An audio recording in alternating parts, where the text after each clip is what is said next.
Hello friends, welcome জানাচ্ছি আমার YouTube চ্যানেলে সবাইকে। চলে এসেছি আপনাদের জন্য আরও একটা নতুন ভিডিও নিয়ে। দেখুন, এসসি এসটি ওবিসি যারা যে কাস্ট সার্টিফিকেট হোল্ডার আছে, বিশেষ করে 2011 পরবর্তীতে তাদের যে রিভেরিফিকেশন এবং রিভ্যালিডেশনস হচ্ছে এবং তার টোটাল আপডেটটা আমি আপনাদের কাছে শেয়ার করেছিলাম। একদম এসডি অফিসে গিয়ে যে তথ্যগুলো পেয়েছিলাম শেয়ার করেছিলাম।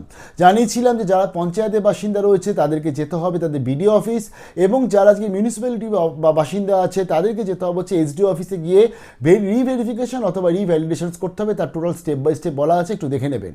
এবং বর্তমানে যে রিভেরিফিকেশন বা রিভ্যালিডেশন চলছে এবং এখানে দাঁড়িয়ে আজকে অনেক কাস্ট সার্টিফিকেট আছে সেগুলো কিন্তু বাতিলের পথে যাচ্ছে অথবা সংশয়ের মধ্যে রয়েছে, এবং সেইগুলো কিন্তু চিহ্নিত করা অলরেডি শুরু হয়ে গেছে, তার ডেটাও চলে এসছে। বাট এই যে চিহ্নিত করা হয়েছে, আলটিমেটলি যে ডেটাটা আসছে, এরা কি সবাই ভুয়ো কাস্ট সার্টিফিকেটের মধ্যে আসছে? সবারই কি বাতিল হতে চলেছে? কারণ কিছু সংখ্যক মিডিয়া তারা কিন্তু উদ্যম নৃত্য করছে আজকের এই পুরো জিনিসটাকে নিয়ে, এবং তারা সেটাকে ডাইরেক্ট জালি বলে দিচ্ছে। বাট এরা কি প্রকৃতভাবে জালি অলরেডি ঘোষণা করে দেওয়া হয়েছে? কি আপডেট চলে আসে শেয়ার করছি। যা নতুন এসেছি তাদের রিকোয়েস্ট করলাম প্লিজ সাবস্ক্রাইব করবেন, সঙ্গে থাকবেন সমস্ত আপডেটগুলো পাওয়ার জন্য, অথেন্টিকেট আপডেটগুলো পাওয়ার জন্য। প্রশাসনিক সূত্রে একটা আপডেট এসছে, আপডেটটা কি একটু বলছি।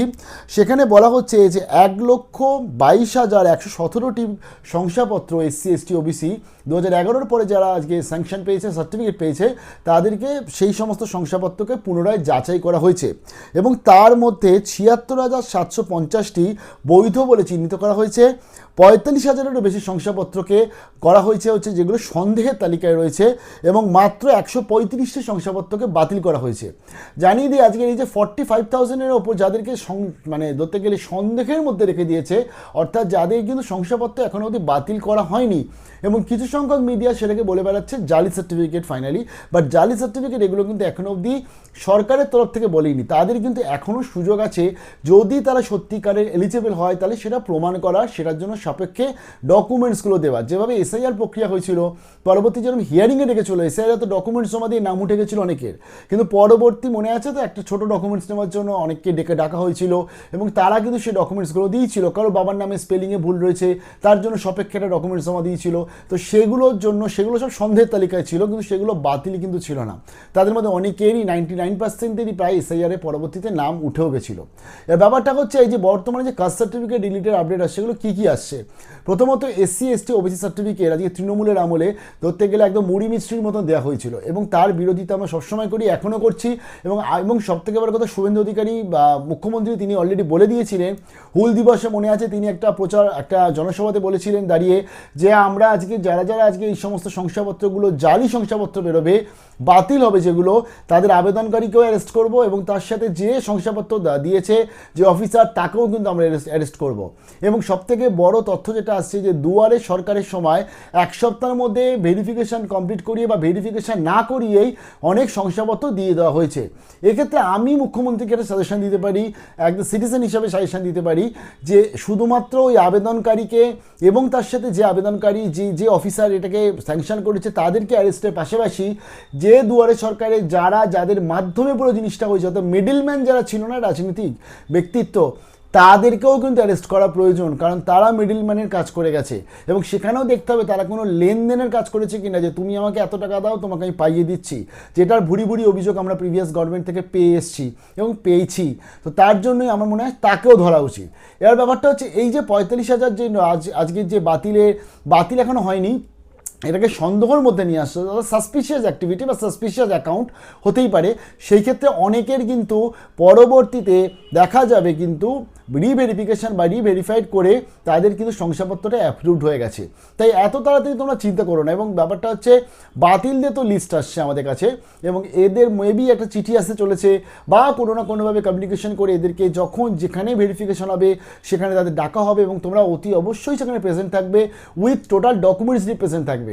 দেখো আজকে তুমি হতেই পারে তোমাদের মধ্যে অনেকে বলছো যে আমার এসসি এসটি সার্টিফিকেট আছে বা ওবিসি সার্টিফিকেট আছে, এবং আমি রিভ্যালিডেশন কিছু করাইনি। তাদেরকে বলে দিই আমি, যেহেতু বর্তমানে প্রত্যেকটা সার্টিফিকেট রিভেরিফাই চলছে, তাই অতি অবশ্যই তোমরা কিন্তু করে নাও। এবং পরবর্তীতে তোমরা যদি দেখো যে তোমরা এরকম 45,000 লিস্টের মধ্যে চলে এসছো, তাহলে সেই সময় তুমি যদি সত্যি হও, তুমি যদি সৎ হও, তাহলে কিন্তু যে যাই বলুক তোমার ডকুমেন্টস কিন্তু অ্যাপ্রুভড হবেই, কারণ তোমার কাছে নিশ্চয়ই তার ডকুমেন্টস আছে। অর্থাৎ ফার্স্ট জেনারেশনের এক্সপেক্টে আসছো না, ফার্স্ট জেনারেশন তো আসে না সাধারণত, সেকেন্ড জেনারেশনের এক্সপেক্টে আসছো, তাহলে তার জন্য প্রিভিয়াস যে ডকুমেন্টসগুলো, এবং তার আমি লিস্ট বলে দিয়েছি, সেই ডকুমেন্টসের মধ্যে দেখো কোনো না কোনো রকমের মেবি মিসম্যাচ হয়েছে, কোনো না কোনো রকমের সন্দেহের তালিকায় রয়েছে, তার জন্য তারা ডাকছে। এক্ষেত্রে হতে পারে এমন, এই বললাম বাবার নামটা ধরো তোমার সার্টিফিকেটে এক রয়েছে, আধা ভোট বাবার নামটা ভোটার কার্ডে এক রয়েছে, এরকমও হতে পারে। তো সেগুলো কিন্তু তোমাদেরকে বলতে হবে এবং সেগুলো জানাতে হবে তোমাদেরকে, যেরকমভাবে এসআইআর প্রক্রিয়া হয়েছিল। তাই যারা যারা আজকে উদ্যম নৃত্য করছে যে এত সংখ্যক জালি বেরিয়েছে, তাদের বলে দিয়ে 45,000 এটা কিন্তু জালি নয়, এই 45,000 এটা কিন্তু বাতিল নয়, সন্দেহের তালিকার মধ্যে আসছে।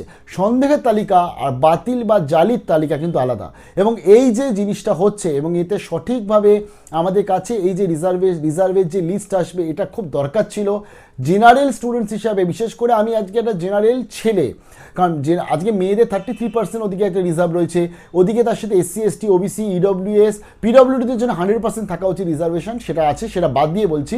বাকি যে রিজার্ভেশন সেগুলো রয়েছে, একটা জেনারেল ছেলের পক্ষে কিন্তু এই বাজারে দাঁড়িয়ে চাকরি বলুন বা ভালো ইনস্টিটিউটে অ্যাডমিশন বলুন, সব জায়গাতে কিন্তু এই রিজার্ভেশনের জন্যই অনেকটা তারা পিছিয়ে যায়। তাই রিজার্ভেশনটা তুলে দিলেও তো আমার মনে হয় সব থেকে ভালো হয়। আমি জানি না, আমি একটা কন্ট্রোভার্সিয়াল স্টেটমেন্ট বললাম যে রিজার্ভেশন তুলে দেওয়া হোক, বাট সেটা আমি একদমই চাই না যে কারো কোনো ক্ষতি হোক সমাজে, কোনো শ্রেণীর, যে শ্রেণীটা উঠছে তাকে আরও তোলা উচিত ওপরে।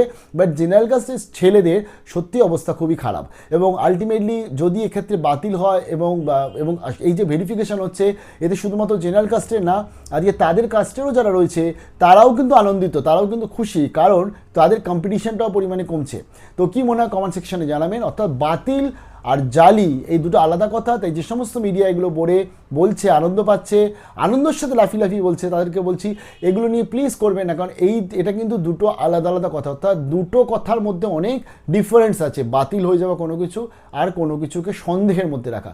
সন্দেহ মানে একটা মানুষ ওই ধরতে গেলে বলে না যে তার মানে জাজমেন্ট আসার আগেই তাকে গিল্টি করে দেওয়া, যেমন এটা আইনেতেও হয় না, সেরকমভাবে এখানেও হওয়া উচিত না। কি মনে হয় কমেন্ট সেকশনে জানাবেন। ভালো থাকবেন, বেস্ট অফ লাক।